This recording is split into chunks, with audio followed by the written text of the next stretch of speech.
The scream of a horse split the desert night like a knife through silence. Evelyn Parker's heart thudded in her chest as her wagon lurched to a sudden stop, the old mare rearing up in terror. She clutched the reins with trembling hands, her knuckles pale in the dim silver wash of moonlight. The wooden wheels creaked, rocking violently on the even dirt trail. For a moment, Evelyn thought the horse had been spooked by a coyote darting across the road. But then came the sound, something heavier, slower. Footsteps crunching against dry earth. Her pulse quickened. She forced her eyes to adjust to the night, searching the endless expanse of desert around her. The landscape looked alive in shadows. The mesquite trees stood twisted like skeleton arms, their black branches clawing at the sky. The wide, open plains of Arizona Territory stretched in every direction, vast and unforgiving. Overhead, the stars glittered like 1,000 cold eyes, and the desert wind carried the lonely cry of coyotes. She had been warned not to travel alone, especially not at night, especially not along this trail. But Evelyn was desperate. Her father's ranch was slipping into ruin, debts mounting, and she had taken the foolish risk of riding out on her own, hoping to barter goods with the nearby mining camp before morning. Now she wondered if she had ridden straight into her own grave. Then she saw him dotted first. He was nothing more than a ripple in the shadows, a darker shape against the canyon's edge. Slowly, deliberately, he stepped into the moonlight. Her breath caught in her throat. He was tall, broad-shouldered, his bare chest marked with scars that gleamed pale against his bronze skin. His long black hair caught the wind, spilling down his back like a dark river. Around his neck hung a necklace of turquoise and bone, the stones glowing faintly with each flicker of moonlight. In his right hand he held a spear, simple, sharp, and deadly. His eyes, black as onyx, locked on hers with a weight that made her throat go dry. An Apache warrior. Evelyn's first thought was to reach for the rifle tucked behind her seat. But her body refused to move, trapped between instinct and terror. The horse stamped nervously, snorting clouds of mist into the cold air. Her breath came fast, shallow, the sound deafening in her ears. She remembered every story she had ever heard about Apache raids, of settlers ambushed at night, wagons burned, women taken. Her father had spoken of them with venom, branding them savages. Yet standing here, staring at the man before her, Evelyn realized none of her father's words had prepared her for the raw, commanding presence of the warrior who now blocked her path. The man didn't move at first. He simply stood there, watching her, as though measuring her worth with his eyes. The firelight of the stars etched the sharp lines of his face, strong and proud, unflinching. Finally, he spoke. "You should not be here." His voice was deep, resonant like thunder rolling through the canyon. The English was clear, though heavy with an accent, each word measured. Evelyn swallowed hard, her throat painfully dry. She wanted to shout, to demand he step aside, but all that came out was a whisper. I lost the trail." The warrior's gaze flickered briefly to her wagon, then back to her face. He took a slow step forward, and instinctively, Evelyn's hand twitched toward the rifle. The spear shifted, just enough for her to notice. A warning. She froze, her pulse hammering like a drum. The silence stretched unbearably. Then, in a move that startled her, he lowered the spear only slightly and extended his other hand toward her. His palm was broad, calloused, lit silver by the moon. Evelyn's breath caught again. She stared at his hand, then at his face, torn between suspicion and the wild, inexplicable pull that rose in her chest. Was this an offer of help or a trap? For the first time that night, Evelyn Parker realized something she hadn't dared admit before. Her greatest danger might not be the Apache warrior's weapon. It might be the way his dark eyes held her captive, as though she had already been claimed. The night pressed heavy around them, every sound sharp and exaggerated in the still desert. Evelyn's hand hovered just above the worn wood of her wagon, her rifle inches away. Her heart told her to grab it, to fight, or at least pretend she could. But Cale's spear shifted with the subtle grace of a predator, the glint of its sharpened stone tip warning her that even the thought of resistance could be her last dot. She froze, her chest rising and falling with quick breaths. His extended hand lingered in the air between them, an impossible choice embodied in one gesture. Was he offering safety or ensnaring her deeper into danger? Why? The words scraped out of her throat before she could stop it. Cale's dark eyes flicked toward the trembling horse, then back to her. "You are lost," he said simply. Lost. The word stung because it was true. She had grown up under the stern gaze of her father, taught to be sharp, taught to endure. Yet here she was, stranded in a wilderness that didn't care for her pride, facing a man her father had branded as savage. Evelyn's lips pressed into a thin line. "And if I don't take your hand?" She whispered Dot for the first time. His expression shifted just slightly. His jaw tightened, and the firelight of the stars caught in his eyes. "Then you die alone." The silence that followed was thicker. Then the desert night. Her fingers twitched, brushing her skirt, then curling into fists. Slowly, carefully, Evelyn lowered her hand away from the rifle and extended it toward his. Her palm met his calloused one, rough and warm, sending a jolt through her like a brand pressed to skin. Cale's grip tightened, steady, firm but not cruel. With one tug, he pulled her down from the wagon, her boots landing hard in the dust.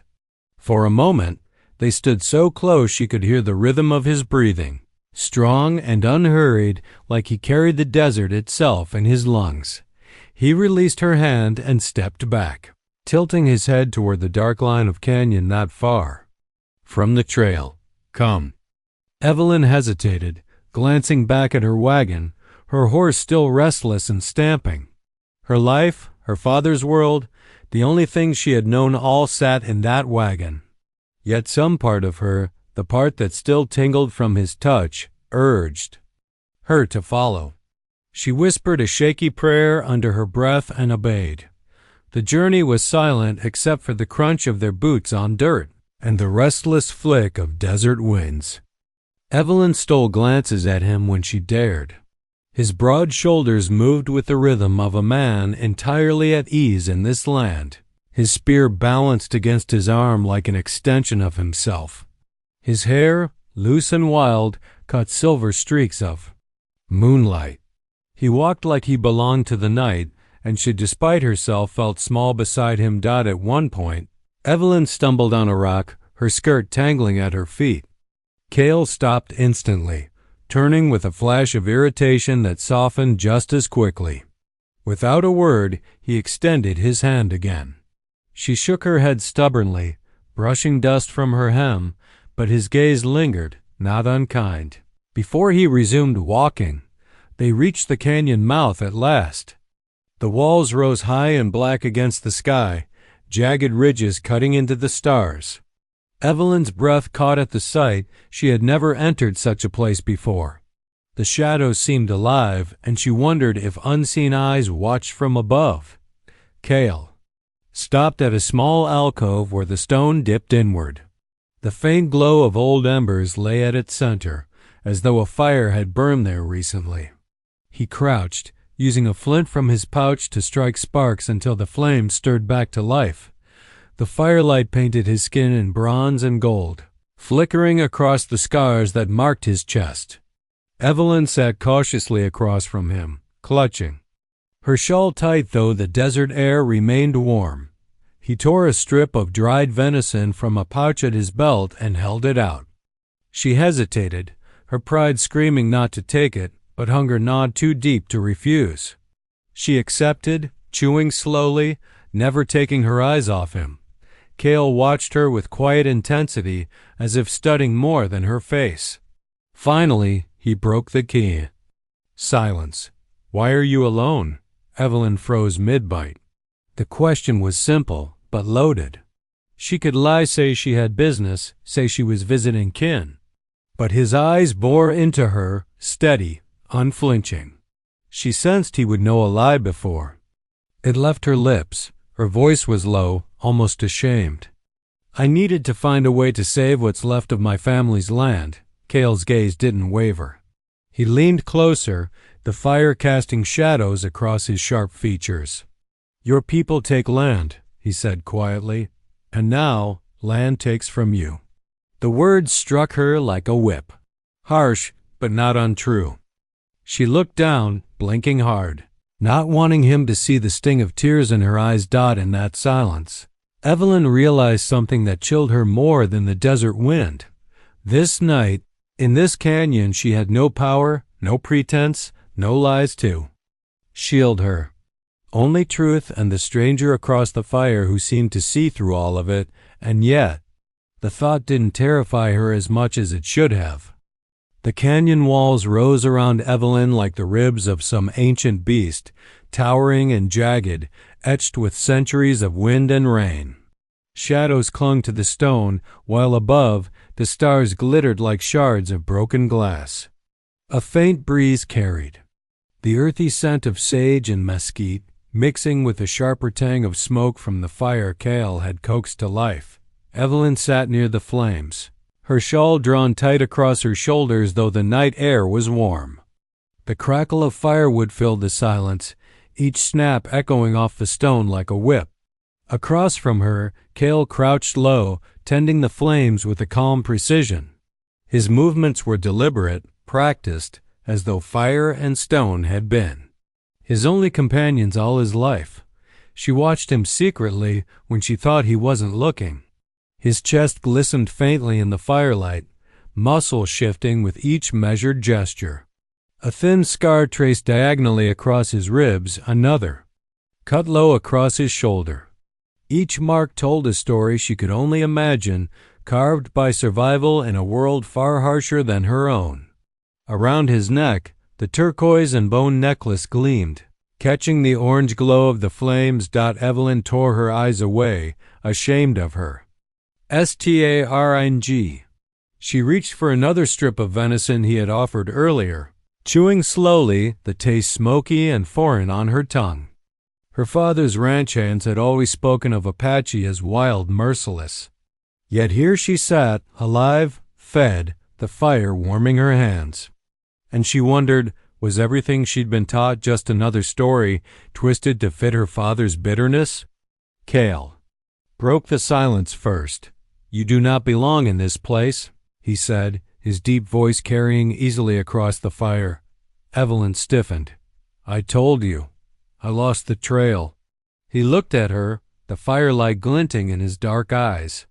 That is not what I mean. This land is not for you. Its dangers are too many. The desert takes what it wants. His words prickled. And yet you live here, she replied, sharper than she intended. The faintest curve touched his lips, not quite a smile, not quite mockery. I was born of it. You. His gaze drifted down to her hands, pale and delicate against the dust. Of the canyon floor, you were not. She opened her mouth to protest but faltered. He wasn't wrong. Her life had been built on fences, tools, and plows, domestic order against wild chaos. This place felt alive, raw, untamed. And it frightened her how small it made her feel. Cale reached into a pouch and pulled something from within. He tossed it lightly across the fire, and it landed in the dust by her boots. Evelyn bent down, brushing dirt away to reveal a small carved figure rough, shaped from wood, worn smooth by time. It was a coyote, its body arched mid-howl. What is it? She asked softly. A reminder, Cale said. His gaze lingered on the carving, shadowed with something unreadable. My brother carried it. He fell when the soldiers came. Evelyn's breath caught. The figure suddenly felt heavier in her hands. I'm sorry, she whispered. Though the words felt small against the weight of his loss, Cale shrugged, the movement quiet but sharp. The desert keeps what it takes. The soldiers. They take more. For the first time, she heard bitterness. In his voice, not just steady command. She studied him, the way the firelight deepened the hollows of his face, the way his eyes seemed older than his years. He carried not just scars on his skin, but wounds buried far deeper. A crack of thunder rumbled in the distance, startling her. Evelyn lifted her eyes to the canyon rim, where clouds gathered dark and low. "Storm's coming," she murmured. Cale followed her gaze. His expression was unreadable, but there was no fear in him. "The desert storms do not ask permission." He said simply, "They come, like all things." Evelyn's throat tightened. His words sounded like more than talk of weather. She turned the carved coyote over in her hands, tracing its rough edges, wondering why he had trusted her with something so clearly sacred. As the fire popped and the storm growled on the horizon, Evelyn realized something that unsettled her more than the looming clouds. She felt safer here in this canyon with Cale than she ever had in her father's house. It was wrong, dangerous, impossible, and yet undeniable. When her eyes finally lifted to meet his again, Cale was already watching her. His gaze held hers, steady and unflinching, until she felt heat rise to her cheeks. She looked away quickly, but the weight of his stare lingered, heavy as the desert night, and deep in her chest. Evelyn knew that something had shifted, something that could not be undone. The storm had not yet reached the canyon, but the air carried its weight. A restless wind swept down from the cliffs, tugging at Evelyn's shawl and stirring the fire into restless sparks. She sat with her knees drawn close, the little wooden coyote Cale had given her clutched in her lap. Across the flames, Cale sat silent, his face carved in shadow and light, eyes fixed on her as if he could see deeper than flesh. The silence pressed on her until she could no longer bear it. Words tumbled from her lips, unguarded, like water breaking through a dam. "My father promised me to a man I do not love," she said, her voice low, brittle. The confession startled her as much as it seemed to surprise Cale. "He owns half the cattle yards near town, and with his money my father thinks the ranch can survive. He didn't ask me what I wanted. He never does." The fire cracked loudly, as though mocking the weight of her truth. Evelyn pressed her shawl tighter around her shoulders. "I thought if I could make a trade at the mining camp, bring back something worth selling, I could prove I was more than a bargaining chip." Her eyes flickered up to meet Cale's. "That's why I was alone." Cale did not move. His gaze remained steady, unflinching, the kind of gaze that made lies shrivel before they were spoken. At last he said, "Your father sees you as coin, not blood." The bluntness of it made her flinch, though not because it was wrong. She swallowed hard. "You don't know him." "I know men like him." Cale's voice was low, resonant. "I know what power makes them do." Evelyn looked away, the firelight blurring as tears threatened. She hated how quickly this stranger, this enemy, her father would say, could strip her bare with nothing but words. For years she had bitten her tongue, obeyed her father's commands, worn silence like armor. And here she was, spilling everything into the night like a fool.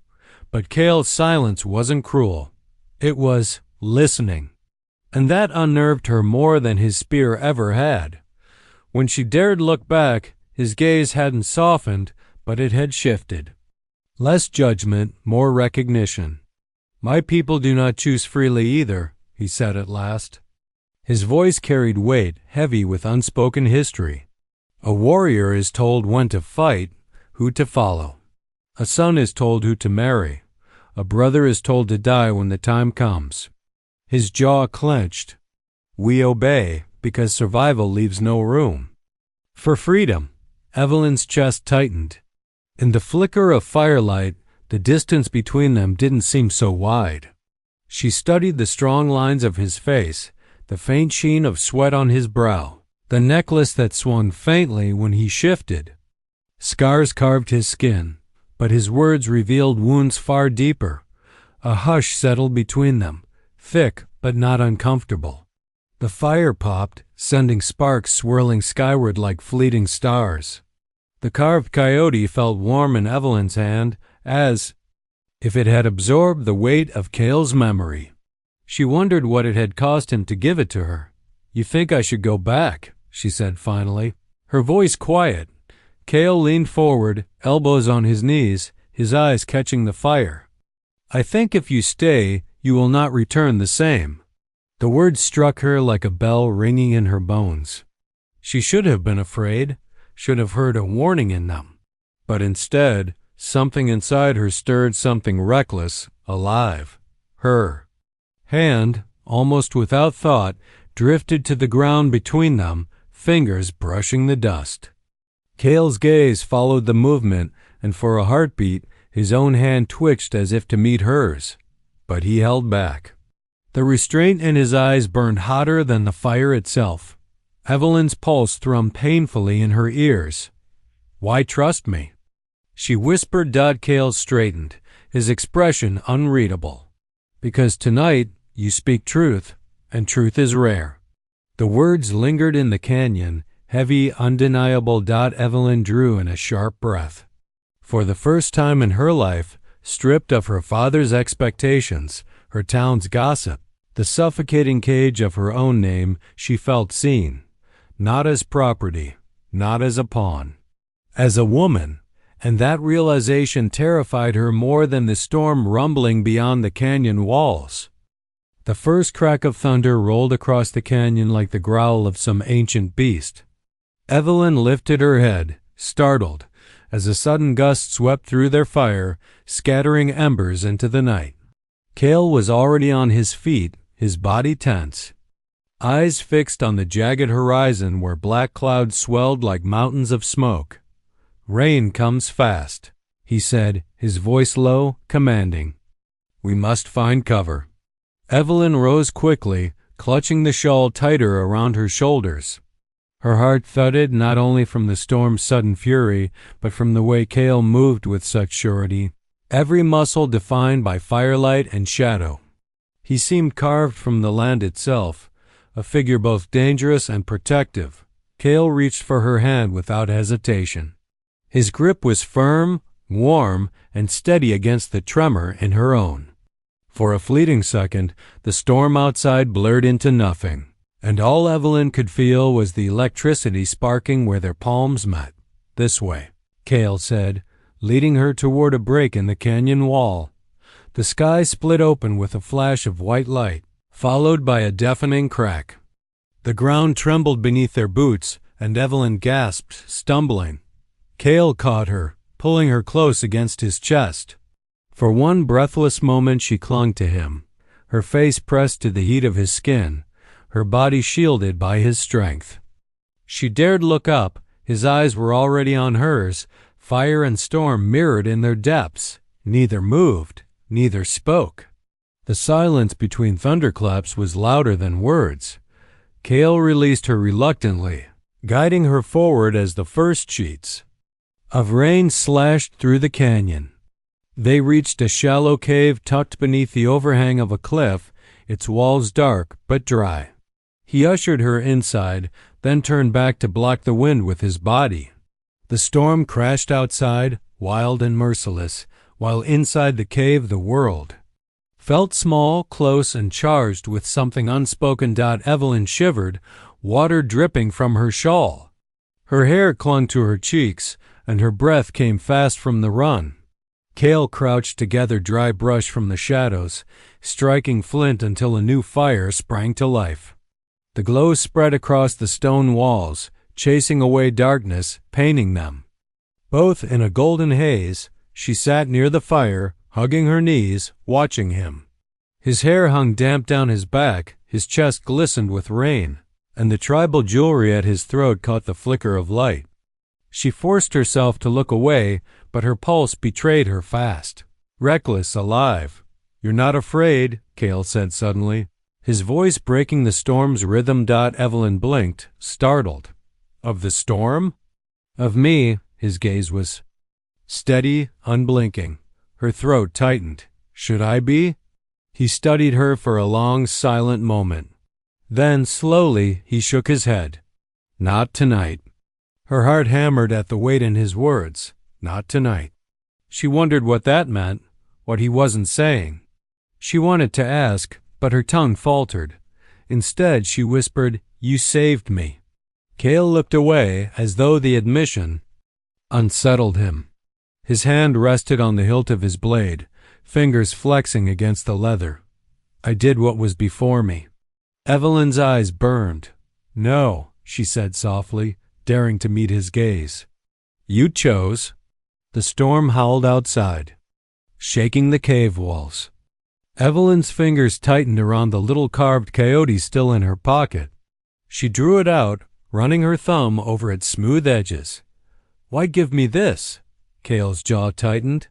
He stared into the fire, silent for so long she thought. He might never answer. Then, with a quiet breath, he said, "Because it was my brother's. He carved it before he went to war. He never returned. I carried it since. But tonight I wanted you to have it." Evelyn's chest ached at the rawness in his tone. She looked down at the coyote, suddenly heavy in her hand. "Cale," she whispered, his name trembling on. Her lips for the first time. Their eyes met again, and this time neither looked away. The air between them pulsed, charged with the storm's fury and something far more dangerous. Slowly, Evelyn reached across the narrow space. Her hand hovered for a heartbeat, then touched his. Cale didn't flinch. His fingers turned, rough and scarred, closing gently around hers. Outside, thunder cracked. Inside, silence fell thick, breathless, electric. Evelyn knew in that instant that nothing would be the same again. The storm outside raged like a furious drumbeat, rain hammering the rocks, thunder splitting the sky in jagged bursts.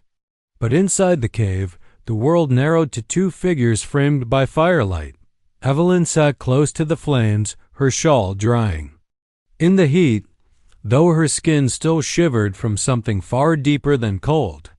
Across from her, Cale's broad shoulders glistened in the light, his hair falling loose and black as midnight down his chest and back. The fire caught the beads and feathers at his neck, making them glimmer with each small movement. Every time she dared look at him, her breath hitched. His presence filled the space like another element of the storm untamed, powerful, unpredictable. Cale sat with one knee bent, his hand resting lightly on the hilt of his knife. He hadn't spoken since giving her the carving, but his silence was not empty. It pressed against her, heavy, as though waiting for her to step into it. She traced the small wooden coyote in her palm, trying to calm her racing pulse. "Why me?" she whispered, almost afraid of the answer. "Why give me something so precious?" Cale's eyes lifted to hers, dark and piercing. For a moment, the only sound between them was the storm's rage and the fire's crackle. Then, slowly he said, "Because you listen." The words struck her harder than thunder. Simple, unadorned, and truer than anything she had ever heard. Evelyn's throat tightened. How many nights had she sat at her father's table, her voice swallowed, her silence mistaken for obedience? How many times had she felt invisible, her heart ignored, her dreams dismissed? But here, in this cave, with a man the world told her to fear, she was seen. Her hand trembled. She set the carving aside and leaned forward, her voice breaking as she whispered, "Cale?" The sound of his name on her lips changed the air. His gaze softened, though his body remained taut as a bowstring. He leaned closer, the firelight throwing shadows across the planes of his face. "You should fear me," he said, but his voice lacked conviction. Her heart raced. "Then why don't I?" His jaw tightened, but he didn't pull away. He reached out, his rough fingers brushing the back of her hand. The touch was featherlight, hesitant, as if he was testing the edge of something forbidden. Evelyn inhaled sharply, but she didn't move. Their hands lingered together, firelight dancing over skin. Cale's eyes searched hers, a storm of conflict in their depths. "You are not mine to claim," he murmured. Evelyn's lips parted. "And yet you saved me." The cave seemed to close tighter around them, the storm outside pounding like a heartbeat, urging them closer. Evelyn lifted her hand, trembling, and placed it against his chest. His skin was warm beneath her palm, his heart a steady drum under her touch. Cale drew in a sharp breath, his body rigid with restraint. "Evelyn," he said, her name rough. On his tongue, her eyes burned with unshed tears. "I don't want to go back," she confessed. The words spilled out, raw and desperate. Back to being bartered, back to silence. "I want," she broke off, the truth too dangerous to finish. Cale caught her wrist gently, holding her hand against his chest. "One is dangerous," he said, but his voice was hoarse, betraying him. For a moment, the storm, the fire, the cave all blurred into nothing but this fragile space between them. His face hovered inches from hers, his breath warm against her cheek. Evelyn closed her eyes, bracing for the line they both knew they should not cross. But Cale drew back, breaking the spell with a sharp exhale. He stood, pacing the cave like a caged wolf, his muscles taut. "If you stay here, you will be marked," he said. "Your people will not forgive. Mine will not forget." Evelyn's chest ached at the distance in his words. She rose to her feet, refusing to let the moment vanish into smoke. "Then let them hate," she said fiercely, surprising even herself. "I don't care. Not if it means losing this." Cale froze, his back to her.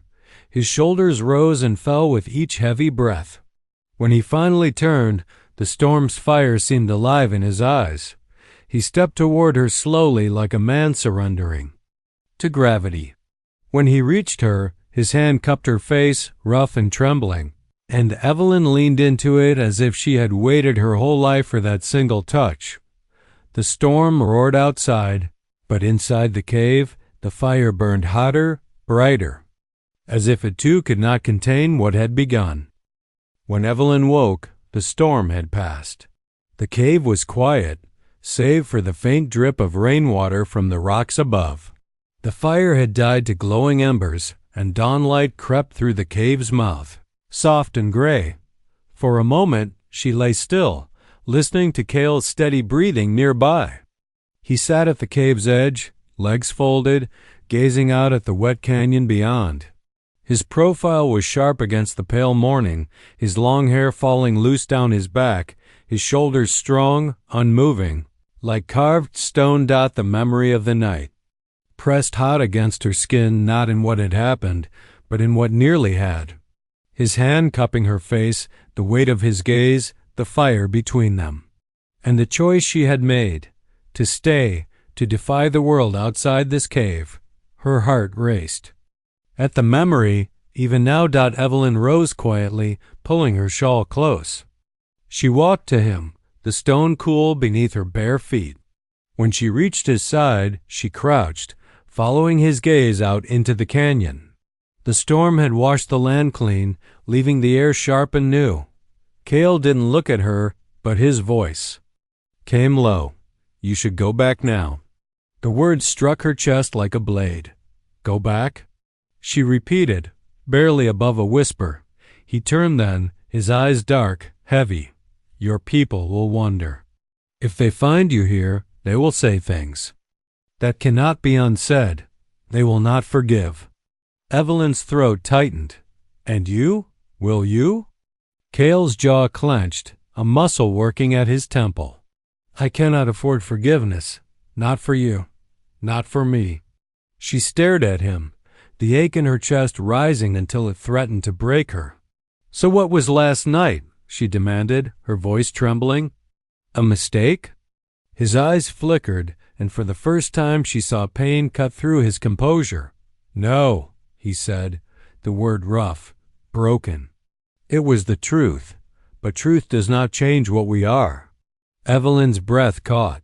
She wanted to argue, to scream, that she didn't care about their people's hatred, about the walls built between them long before either of them was born.